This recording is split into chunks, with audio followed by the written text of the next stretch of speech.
கேரக்டராக இருக்கான், ஒரு கேரக்டர் ரோல் பண்ணிட்டு இருக்கான். எமோஷனல் பாக்ஸ் தான் அவனுக்கு ஒரு லிமிட்டேஷன் இருக்கும். அவன் அதுக்குள்ளே தான் அவன் பயணிக்கிறான். அதை கடந்து அவனால் போக முடியாது. ஏன்னா பழக்கப்பட்ட விஷயம்.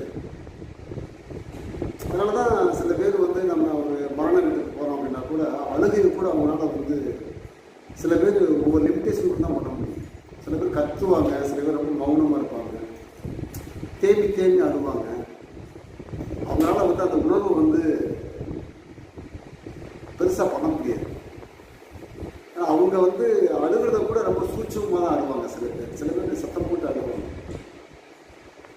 ஒரு நாகரிகம் கருதி நான் வந்து எந்த அளவுக்கு நான் என்னை வந்து இயக்கிறேன்னா அந்த அளவுக்கு தான் நான் இருக்கேன்.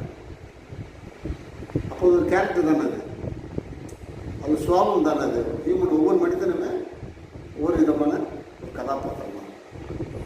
ஒரே குடும்பம் தான், ஒன்றா தான் இருக்கும். ஆனால் ஒவ்வொரு மனிதனும் ஒவ்வொரு விதமான ஒரு கதாபாத்திரத்தில் இருக்கும். ஒரு வீட்டுக்கு வர்றது தெரியாது, போகிறது தெரியாது. நல்ல பையன் நான், மௌனமாக இருப்பாங்க. பார்த்தா பல பஞ்சாயத்துகள் எடுத்துகிட்டு வருவான். லாஸ்ட்டில் தான் தெரியும் பாவி அமைதியாக இருப்பானுங்க. விடுப்பில் இவ்வளோ பஞ்சாயத்து